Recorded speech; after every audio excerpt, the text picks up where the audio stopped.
प्यारे बच्चों नमस्कार, मैं नीरज शर्मा आपके अपने परिवार रोजगार विद अंकित में सभी का हार्दिक स्वागत करता हूं। मेरे प्यारे बच्चों, आशा करता हूं कि आप बहुत अच्छे होंगे। सभी दोस्तों को प्रणाम। मोहम्मद अशद, दिव्या, विनीता, प्रिंस, ईशा, रिजवान, निकिता, नितिका, वीरू, स्मार्ट, घोष, अनश, बादल, खुशी, अक्षय, कीर्ति, तुषार, सुभाष। चलिए, सब लोग अच्छे हैं भाई।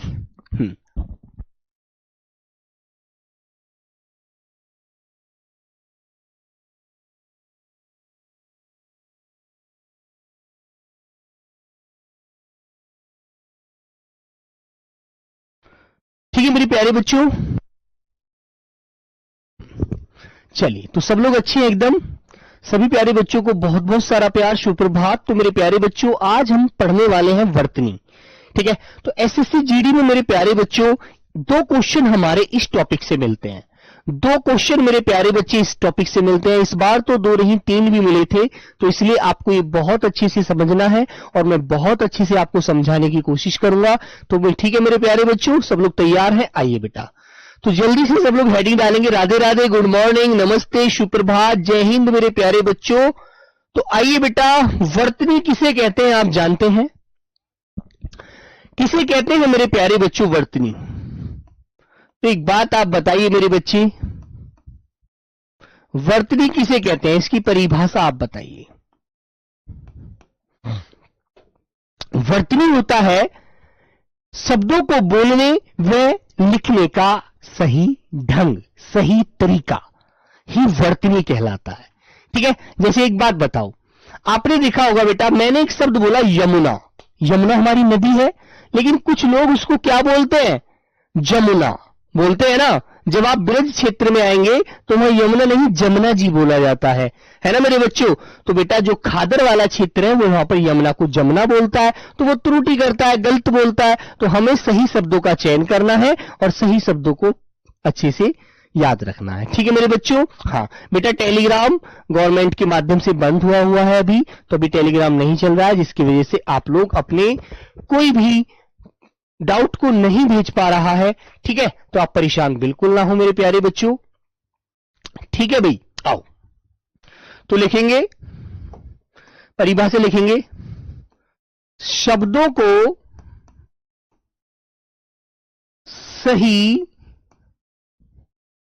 सही बोलने व लिखने, बोलने व लिखने का ढंग, बोलने व लिखने का ढंग, ढंग कहते हैं तरीका।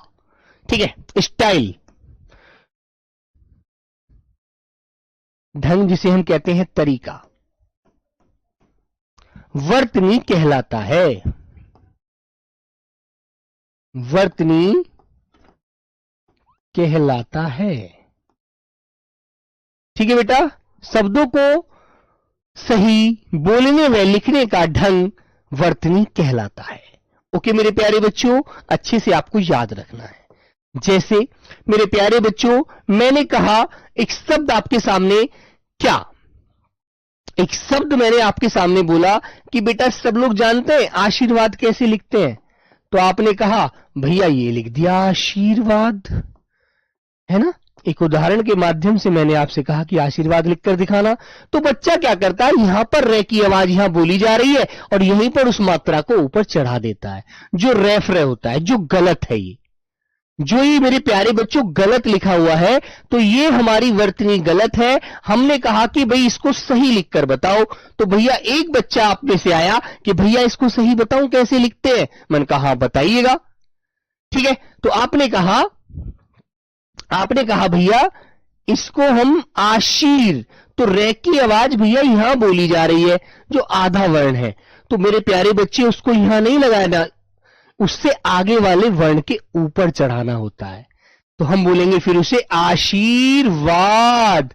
तो आपको ऐसे ये शब्द लिखना था, तो हमारा ये वाला शब्द क्या हो गया गलत और ये वाला शब्द हो गया सही। तो सही लिखने वह बोलने का जो ढंग होता है वही वर्तनी कहलाता है मेरे प्यारे बच्चों। इसीलिए आपको ये बात ध्यान रखनी है बेटा। वर्कशीट, प्रशासनिक शब्दों की वर्कशीट मैं आपको जरूर प्रोवाइड करूंगा। अभी मैं अच्छे अच्छे क्वेश्चनों की तलाश में लगा हुआ हूं।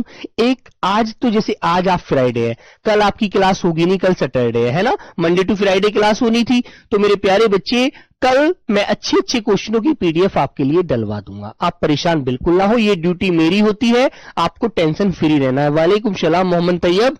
चलो बेटा, तो बात समझ में आ गई मेरे प्यारे साथी। तो आपको सही लिखना आना चाहिए, ये चीज ध्यान रखना। Okay, very good.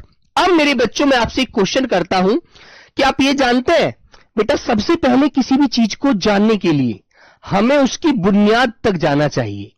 हमें उसकी बुनियाद तक जाना चाहिए, गहराई तक जाना चाहिए, तभी हम शब्दों को सही लिख सकते हैं। तो आप मुझे यह बताइएगा, एक बड़ा व्यवहारिक सा क्वेश्चन होता है कि हिंदी वर्णमाला आपने तो पढ़ी नहीं है, आपके सिलेबस में नहीं है। तो मेरे बच्चे आप मुझे यह बताइए, हिंदी वर्णमाला में स्वर कितने होते हैं? क्योंकि मात्रा जो होती है वो स्वरों की ही होती है, व्यंजनों की नहीं होती। तो याद रखना मेरे बच्चों, आपको पता होगा हिंदी वर्णमाला में, इन बातों को बेटा याद रखना सब लोग, है ना, अल्फाबेट वाली बात कर रहा हूं मैं। हिंदी वर्णमाला में स्वरों की संख्या कितनी होती है? कोई मेरा प्यारा बच्चा बताएगा क्या? कितनी होती है? 11। वेरी गुड, 13 मत लगा देना बेटा, 11 होती है। और इन्हीं की क्या होती है? मात्रा होती है 11। कौन कौन से होते हैं? आइएगा, ए, आ, छोटी ई जो लेफ्ट हैंड पर चढ़ती है, बाएं हाथ की तरफ लगाई जाती है मात्रा। बड़ी ई बेटा राइट हैंड की तरफ चढ़ती है ना, सीधे हाथ की तरफ। छोटा ऊ, बड़ा ऊ, है ना, रे ऋषि। ए से एड़ी, आई से ऐनक, है ना, ओ से ओखली, औ से औरत। आपने ये चीज पढ़ी होंगी ना बेटा। यही हमारे क्या होते हैं? यही मेरे प्यारे बच्चों 11 स्वर होते हैं। और याद रखना बेटा, हमारी स्वरों की ही मात्राएं होती हैं, व्यंजनों की कोई मात्रा नहीं होती। जिसके ऊपर इनमें से कोई भी आवाज होगी वही स्वर वहां पर विराजमान होता है। आपको ये बात ध्यान रखनी है, ठीक है। वेरी गुड मेरे प्यारे बच्चों, तो लिख देना, स्वरों की ही मात्रा होती है, स्वरों की ही मात्रा होती है, मात्रा होती है। और इन्हीं की आवाज होती है, इन्हीं की आवाज होती है। व्यंजन की आवाज इन्हीं के माध्यम से बनती है, इन्हीं की आवाज होती है, आवाज होती है। ठीक है मेरे बच्चों। जैसे अब मैं तुम्हें एक उदाहरण देकर बताता हूं। मान लो मैंने आपके सामने लिखा कै, तो कै में कौन सा स्वर आ गया? आपका ए स्वर आ गया, है ना। मैंने ऐसे ही बोल दिया का, तो का में कौन सा स्वर आ गया? आ गया, है ना। मैंने कै पर छोटी की मात्रा लगा दी की, है ना, की लग गया, तो ये वाली छोटी वाली ई की मात्रा लग गई। तो बेटा की आवाज लास्ट में किसकी आ रही है? तो आप देख रहे हैं आवाज लास्ट में स्वर की ही आ रही है, व्यंजन की नहीं आ रही है। मैंने आपसे कहा की, है ना, कू, कू, तो बेटा आवाज जो होती है वो स्वरों की ही होती है, व्यंजनों की अपनी कोई आवाज नहीं होती। व्यंजन तो स्वरों की सहायता से ही बोले जाते हैं। ठीक है मेरे बच्चे। हाँ, थोड़ा सा बड़ा साइज कर लो गुरुजी। चलो भाई, थोड़ा सा बड़ा साइज और कर लेते हैं भैया। चलिए, ओके मेरे बच्चे। हाँ, कू, मान लीजिए के के ऊपर मैंने ए की आवाज लगा दी, मात्रा लगा दी, तो के हो गया, है ना। मान लीजिए मैंने के ऊपर आई की मात्रा लगा दी तो कई हो गया। इसकी 2 मात्राएं चढ़ती हैं। और बेटा के पर को की चढ़ा दी, के पर कऊ की चढ़ा दी, ऐसे। तो आपको याद है मेरे बच्चे, और के नीचे मैंने रे ऋषि वाला लगा दिया, तो ये रे ऋषि स्वर की आवाज यहां पर आ गई। क्लियर? तो ये बात ध्यान रखना मेरे प्यारे बच्चों, आवाजें जो होती हैं वो स्वरों की ही होती है, व्यंजनों की नहीं होती। आशीष पांडे जी, क्लियर है ना? याद रखेंगे। अब मैं आपसे एक बात पूछता हूं बेटा, कि आपको कोई शब्द मैंने लिखने के लिए बोला कि सब प्यारे बच्चे मुझे प्यार लिखकर दिखाइए कि आपको मुझसे प्यार है या नहीं है। तो आपने कहा भैया हमें है तो सही, लेकिन थोड़ा थोड़ा सा। मैंने कहा लिख कर दिखाना, तो आपने कहा लीजिए भैया प्यार, ये लिख दिया हमने। आपने मुझे इस तरह से आधा पे ये आर है प्यार, आपने ऐसे लिखकर दिखा दिया मुझे। मैंने कहा अच्छा बिल्कुल सही है। मैंने कहा बेटा इसमें आधा वर्ण कौन सा है, आप मुझे बता सकते हैं? तो आपने कहा भैया आधा वर्ण, इसमें पे आधा वर्ण है। तो मेरे प्यारे बच्चों मैंने कहा बेटा आधा वर्ण कैसे कर दिया आपने अब ये? तो आपने बताया कि भैया ये जो पे हम ऐसे लिखते हैं ना, ऐसे हमने इस खड़ी पाई को हटा दिया। ये खड़ी पाई जो थी, ये जो खड़ी वाली पाई थी ना, इसको हटा दिया, केवल आधे वर्ण इसको ले लिया। मैंने कहा आपने इसको हटा दिया खड़ी वाली पाई को और यहां जोड़ दिया या के साथ। तो वेरी गुड, आपका बिल्कुल सच्चा आंसर हो गया, है ना? तो एक बात ध्यान रखना, जब भी हमको कोई वर्ण आधा करना होता है ना मेरे बच्चे, तो बेटा उसकी खड़ी पाई हटा देते हैं ऐसे वर्ण की, ठीक है? और मैंने कहा कि बेटा सब मुझे कै वर्ण को आधा करके दिखाना, कै वर्ण को। तो आप कैसे करेंगे? आप जो इसकी ये पूंछ है ना, ये जो इसकी पूंछ है, इसको काट देंगे, इसकी पूंछ को काट देंगे आप, इस वाली को। मैंने कहा बेटा क्यारी लिखकर दिखाना, तो आपने कहा लीजिए भैया क्यारी, आपने ऐसे लिखकर दिखा दिया मुझे। तो आपने इसकी जो पूंछ थी, ये वाली पूंछ है ना, ये वाली पूंछ को काटकर गायब कर दिया और क्यारी के साथ ये के साथ जोड़ दिया, ठीक है? तो आपने इसको भी आधा कर दिया। तो आधा वर्ण करना समझ गए ना? मैंने कहा यार वक्त सबका आता है, आज तुम्हारा है कल मेरा भी आएगा, है ना? वक्त वक्त मैंने कहा बेटा वक्त लिखना है तो कौन सा वर्ण आधा हुआ है इसमें? आपने कहा भैया के वर्ण आधा हुआ है, और ये शब्द हमारा अरबी फारसी में आता है क्योंकि इसके नीचे हमने क्या लगाया है, ये नुक्ता लगाया है, नुक्ता। क्लियर? तो आपको आधा वर्ण करना समझ में आ गई। यदि किसी वर्ण को आधा करना होता है, उसके साथ खड़ी पाई होती है तो उसको हटा देते हैं, और मान लीजिए पूंछ वाला वर्ण है तो उसकी पूंछ को काट देते हैं, बस। क्लियर? तुमसे मैंने कहा कि सभी बच्चे मुझे ख्याल लिखकर दिखाइए, आपको जरा भी अपना ख्याल नहीं है ना? आप अपने वक्त को ऐसे ही बर्बाद कर रहे हैं। ख्याल कैसे लिखेंगे, लिखकर दिखाना बेटा जरा, बोलो मेरे प्यारे बच्चे, ख्याल कैसे लिखोगे? भैया आपको पता है खे तो ऐसे लिखा जाता है। अब भैया इसमें खड़ी पाई आ रही है, इसको हटा दो, बस इसको हटा दो। क्या करोगे? ख्याल। भैया मुझे तो अपना बहुत ख्याल रहता है कि तबीयत खराब ना हो जाए, बीमार होने से सारी पढ़ाई बेकार हो जाएगी। तो आपको ये चीजें ध्यान रखनी है। ओके, क्लियर मेरे प्यारे बच्चों? Very good. हाँ, अब भैया मैं आपको एक बात और समझाना चाहता हूं। देखो देखो बेटा, ये बात आपको सबको समझ में आनी चाहिए। एक टी बनाया मैंने, टी, इस टी के साथ मैंने आपको कुछ बिंदी लगाई, एक बिंदी यहां लगा दी, एक बिंदी यहां लगा दी, एक बिंदी यहां लगा दी, एक बिंदी यहां लगा दी, है ना? किसी शब्द में तो ये बिंदी यहां लगी नजर आती है, किसी शब्द में ये बिंदी यहां लगी नजर आएगी, किसी शब्द में ये बिंदी यहां लगी नजर आएगी, किसी शब्द में ये बिंदी ऊपर लगी नजर आएगी। आएगी ना? समझ रहे हैं? अब 11 स्वर से आगे चल रहा हूं बेटा, यहां पर ध्यान दो। जो कुछ बच्चे यहां पर कह रहे थे भैया अंगा और अहा जो होते हैं क्या ये स्वर नहीं होते, विसर्ग वाले? नहीं, ये बेटा अयोग वाह वर्ण होते हैं, अयोग वाह, ये स्वर नहीं होते मेरे प्यारे बच्चों, अयोग वाह होते हैं, है ना? ये स्वरों के बाद में और व्यंजनों से पहले प्रयोग किए जाते हैं, इसलिए इनको अयोग वाह वर्ण कहा जाता है, स्वर नहीं कहा जाता। ठीक है, बिल्कुल भी आपको ध्यान रखना है, ये हमारे अयोग वाह वर्ण है, स्वर नहीं है। ओके, ध्यान रखना। आइए, तो मेरे प्यारे बच्चे मैंने कहा बेटा इस वाली बिंदी को क्या बोलते हैं, इस वाली को क्या बोलते हैं, इस वाली को क्या बोलते हैं और इस वाली को क्या बोलते हैं?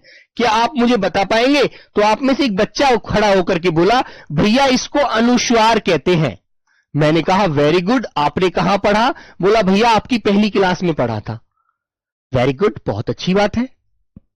ठीक है भाई, रहमतुल्लाह बेटा बात समझ में आ रही है? तो ये जो बिंदी होती है ना ऊपर लगती है किसी के, इसको क्या बोलते हैं? इसको मेरे बच्चे अनुस्वार कहते हैं। ठीक है, अब मैंने कहा बेटा ये पीछे जो बिंदी लग रही है, जो ये खड़ी पाई है, इसके पीछे कौन सी बिंदी है? तो आपने कहा भैया ये वाली बिंदी, ये पंचमा अक्षर होता है उसके साथ लगती, वो होती है पंचमाक्षर, पंचमाक्षर। ठीक है भाई, रहमतुल्लाह जी बात समझ में आई अब आपको? बोलो। ठीक है, अब भैया बात तो सही है, चलो ये पंचमा अक्षर हो गया। और मैंने कहा भाई ये कौन सा, ये जो बिंदी होती है ये कौन सी होती है? बोले भैया ये वो बिंदी होती है, इसको ताड़नजात कहा जाता है, ये उत्क्षिप्त व्यंजन होती है। अच्छा, वेरी गुड। तो आपने कहा भैया इसको ताड़नजात के नाम से जानते हैं, ताड़नजात। तुमने देखा होगा जिस भी वर्ण के नीचे ये लगी होती है वहां पर गड़गड़ाहट पैदा कर देती है, जैसे बादल गरज रहे हो, है ना? तो मेरे बच्चों इसको उत्क्षिप्त भी बोलते हैं, उत्क्षिप्त, उत्क्षिप्त। ठीक है, ये तुमने दो आवाजों के नीचे देखी होगी लगी हुई, डे और डे, इनके नीचे, ये दो वर्णों के नीचे लगी होती है बस, ये वाली जो ताड़नजात होता है। अब मैंने कहा भाई चलो यहां तक तो आप लोग समझ में इस बात आपको आ गई। किसी भी शिरोरेखा के ऊपर लगने वाली जो बिंदी होती है उसको आप जानते हैं कि भैया वो पंचमा अक्षर होती है। बात क्लियर? ये जो किसी भी वर्ण के पीछे लगी होती है, जैसे मैं एक शब्द लिखकर दिखाता हूं अभी आपको, वो तो मैंने एक शब्द लिख दिया अंग, अंग, तो ये तो अनुस्वार हो गया। देखो यहां पर बेटा ये शिरोरेखा है ये वाली, इसके ऊपर बिंदी लग रही है, तो ये तो आपका हो गया अनुस्वार। सबके एक एक उदाहरण लिखता हूं मेरे बच्चे, अनुस्वार। चलो नंबर 1, नंबर 2 की तरफ आया।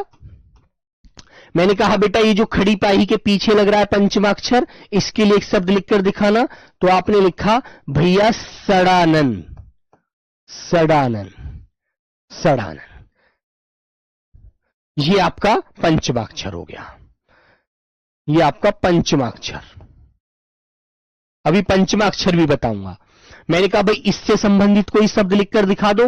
भैया वेरी सिंपल शब्द लिख सकते हैं आप लोग। कौन सा? भैया आप लिख दीजिए सड़क, सड़क। ये हो गया आपका ताड़नजात वाला वर्ण, ये आपका ताड़नजात वाला वर्ण। भाई क्लियर है?